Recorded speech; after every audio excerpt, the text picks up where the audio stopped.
Te tenemos que preguntar, y supongo que vas a decir algo sobre esto que se impone, que se viene, que va a ser un decreto nacional. Van a modificar la circulación, se va a prohibir durante la noche, entre otras restricciones, pero esta va a ser la más contundente y nos da una foto como de déjà vu, ¿no, Carlos?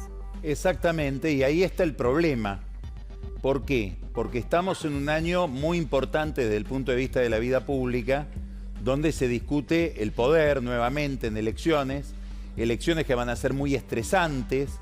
¿Por qué? Porque en la Argentina se está discutiendo el poder en medio de una discusión que tiene que ver con lo judicial, con el destino de muchos funcionarios o exfuncionarios que están encausados.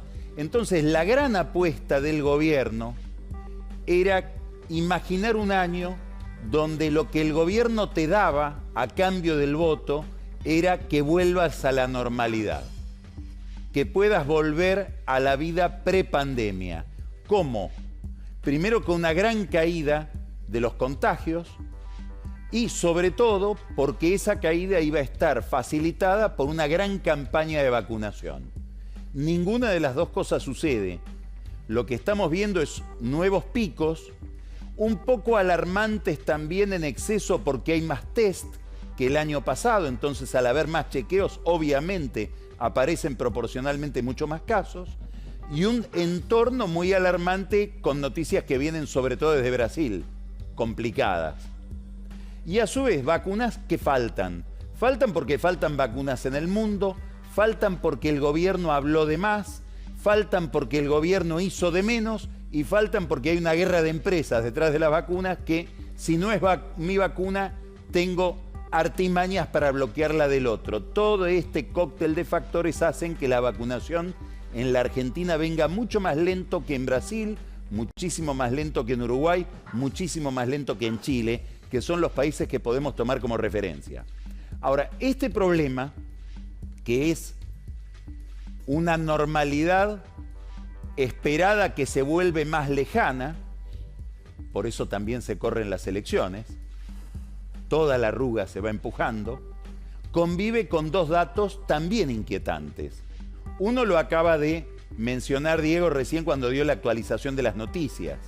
El Fondo Monetario Internacional dice cuidado la inflación, pero con un detalle, no da el número. Durante los tiempos de la anterior experiencia kirchnerista, si uno miraba, por ejemplo, la revista The Economist, que es una referencia a nivel internacional para los que siguen cuestiones económicas, veía las tablas de países y los números de la Argentina eran dos rayitas. No teníamos números porque no había INDEC, estaba intervenido. Ahora, cuando uno mira las proyecciones del Fondo Monetario Internacional, la Argentina no presenta números de inflación. ¿Por qué? Porque el gobierno pactó con el fondo que en medio de la negociación tengan la buena voluntad de no hablar de la inflación. Y la inflación viene alta, 3-4 puntos por mes, más todavía en alimentos. ¿Por qué la inflación de alimentos es más importante, más complicada?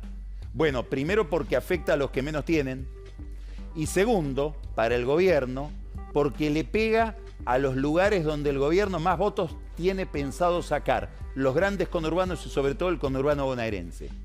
Ahora, aumento de inflación, ya tenemos dos factores complicados entonces para pensar las elecciones.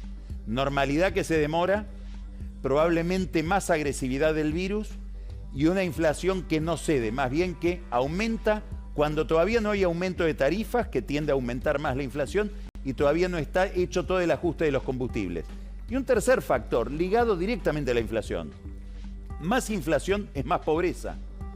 ¿Cómo se sabe quién es pobre? Bueno, se determinan los ingresos de una persona o de una familia y se los compara con una canasta de bienes. Comida, servicios, educación, salud. En la medida en que los precios suben, los recursos son más escasos, más gente debajo de la línea de pobreza. Hoy hay 42% de pobres en la Argentina, pero en el conurbano bonaerense, escuche este número, porque es un número que nos cuesta que entre. 51% de pobreza. Ahora a mí me gustaría mostrarle algunos números de países icónicos, países clásicos. Cuando uno piensa en pobreza, ¿en qué piensa? Piensa en el Congo, por ejemplo. El Congo tiene 47% de pobreza, el conurbano bonaerense tiene 51,2%.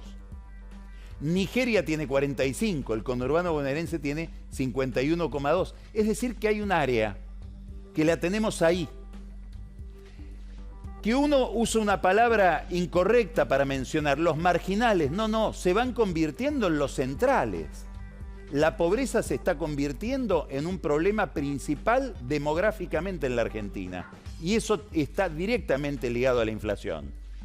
Normalidad que se demora, sin vacunas, un problema de inflación creciente que el gobierno no logra controlar. Guzmán prometió 29% para fin de año. Para lograrlo tendría que lograr que de ahora a fin de año la inflación sea muy inferior a 2 todos los meses, un imposible, y más pobres.